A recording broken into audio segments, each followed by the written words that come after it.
As we grow older, the way we rest, recharge, and recover at night changes dramatically, and understanding the most common mistakes seniors make can transform not only their nights, but also their days. The first mistake many older adults make is assuming that deteriorating nighttime rest is an unavoidable consequence of aging, and therefore something they must simply tolerate, when in reality, the biology of aging alters circadian timing, hormone production, and sleep architecture, but does not condemn anyone to chronic exhaustion. With advancing years, the brain produces less melatonin, deep slow wave phases become shorter, and awakenings during the night become more frequent. Yet these natural adjustments are often amplified by habits that quietly sabotage recovery, such as inconsistent bedtimes, excessive evening light exposure, irregular meal schedules, or daytime inactivity, all of which send conflicting signals to the internal clock located in the suprachiasmatic nucleus.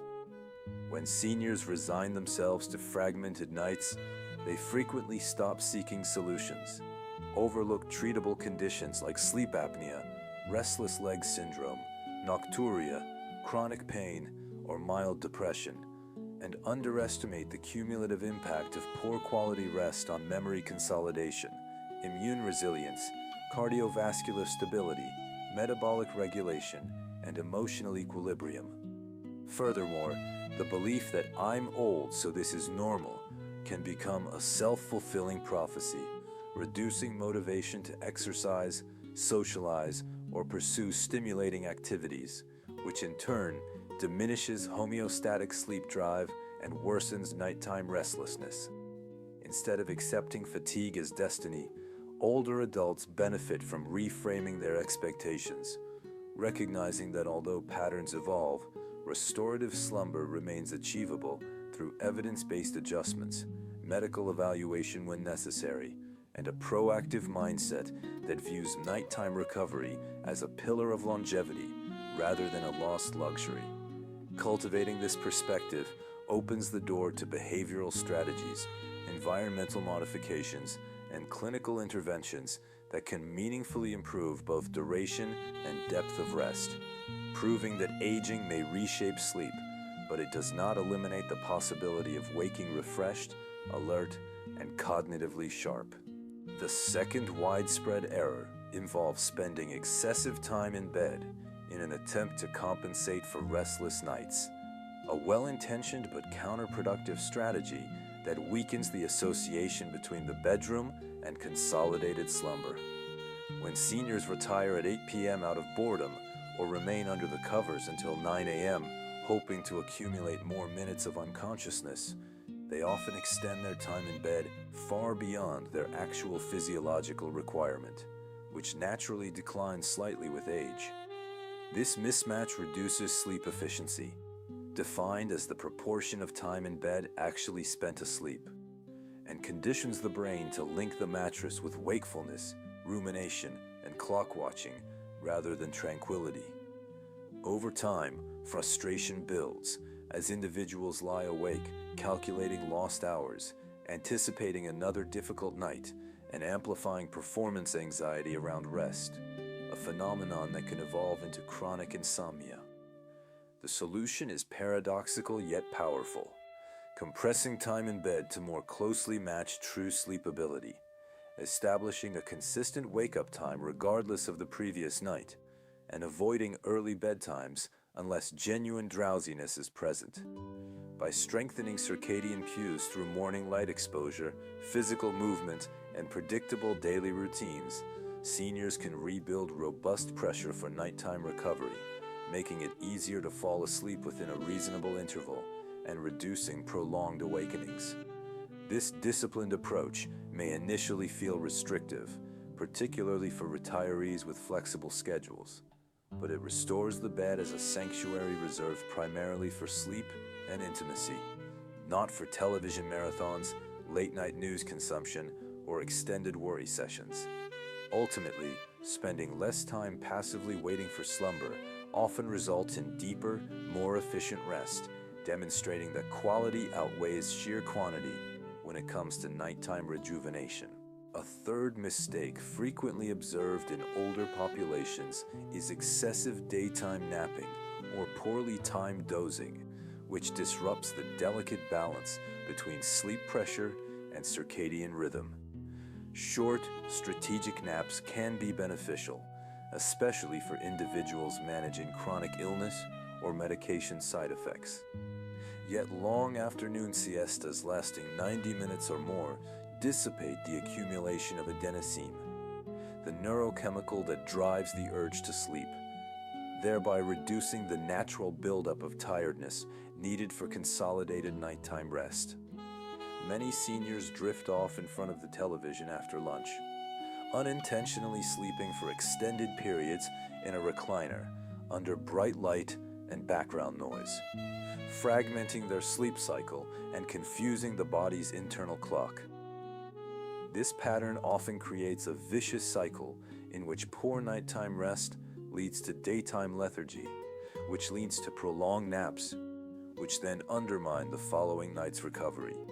Timing also matters profoundly, as naps taken late in the afternoon or early evening push the biological clock later, contributing to difficulty initiating sleep at an appropriate hour. To avoid these pitfalls, older adults should limit daytime rest to 20 or 30 minutes, schedule it before 2 p.m., and treat it as a planned restorative pause rather than an accidental escape from boredom. Engaging in stimulating activities during the day, social interaction, light resistance training, brisk walking, creative hobbies, volunteering, or intellectual challenges enhances alertness, supports mood regulation, and increases the homeostatic need for nighttime sleep. By respecting the interplay between daytime behavior and nocturnal recovery, seniors can prevent excessive napping from eroding their ability to achieve sustained, uninterrupted slumber after dark.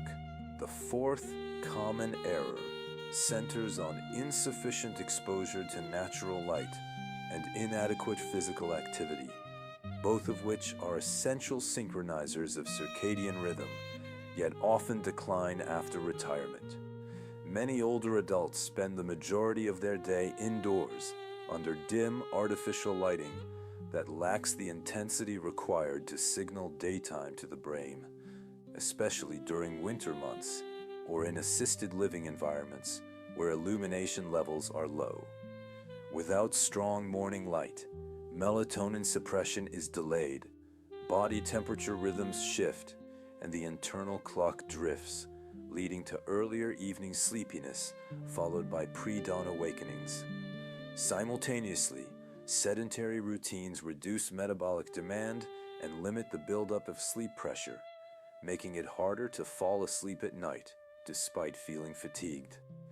Regular movement, whether through walking in a park, gardening, swimming, tai chi, or gentle strength training, not only improves cardiovascular health and balance, but also enhances slow-wave sleep, the deep restorative phase associated with tissue repair and memory consolidation.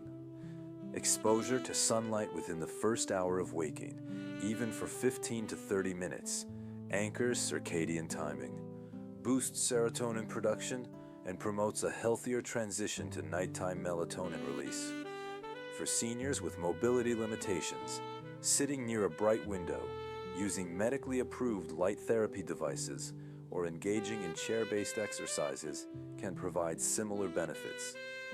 By intentionally designing days that include robust light cues and consistent activity, older adults reinforce their biological rhythms, reduce evening restlessness, and increase the likelihood of experiencing consolidated, refreshing sleep when darkness falls. The fifth mistake involves overlooking the powerful influence of diet, hydration, caffeine, and alcohol on nighttime physiology, particularly because aging alters metabolism and sensitivity to stimulants. Many seniors continue consuming coffee or tea well into the afternoon, unaware that caffeine's half-life can extend for 6 to 8 hours or longer in older bodies, subtly blocking adenosine receptors and delaying the onset of sleepiness. Similarly, chocolate, certain pain relievers, and some soft drinks contain hidden stimulants that accumulate and interfere with the ability to fall asleep smoothly.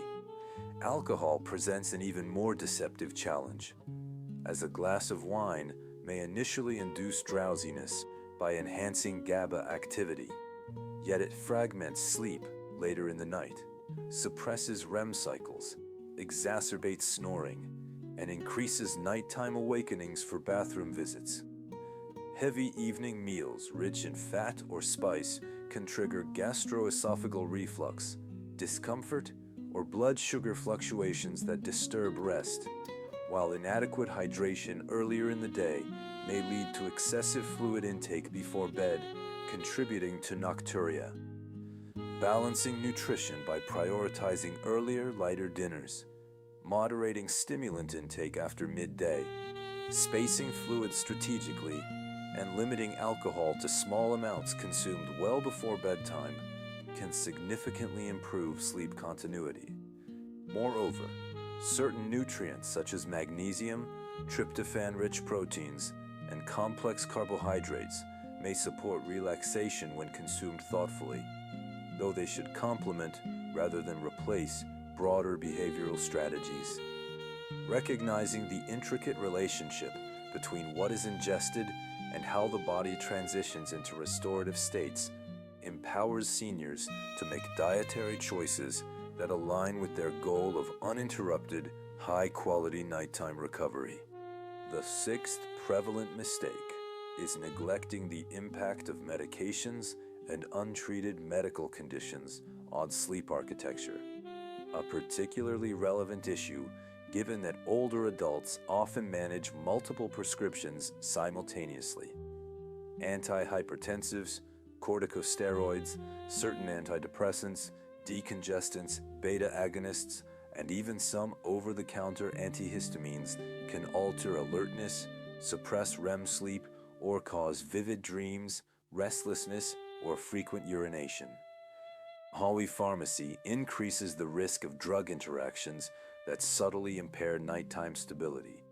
Yet many seniors assume their prescriptions are unrelated to their sleep difficulties and therefore never discuss the issue with a healthcare professional.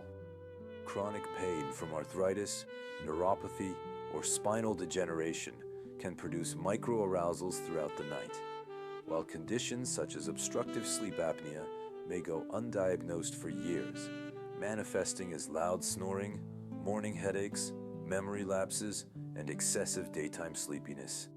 Depression and anxiety, which sometimes emerge after bereavement, retirement, or social isolation, can also disrupt circadian regulation and reduce slow-wave sleep.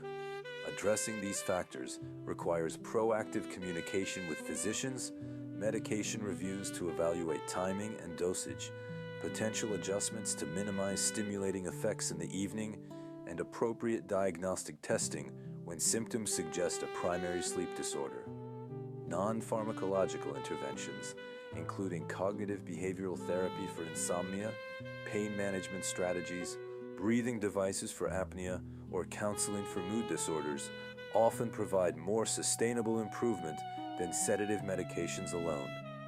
By treating underlying health issues and optimizing pharmacological regimens, seniors can remove hidden obstacles that quietly undermine their capacity for deep, continuous rest. If you or someone you love is navigating the later chapters of life, remember that better sleep is not a distant dream, but a realistic goal. And by avoiding these common mistakes, making thoughtful adjustments, and seeking guidance when needed, you can reclaim nights of deep restoration and days filled with clarity, strength, and renewed vitality.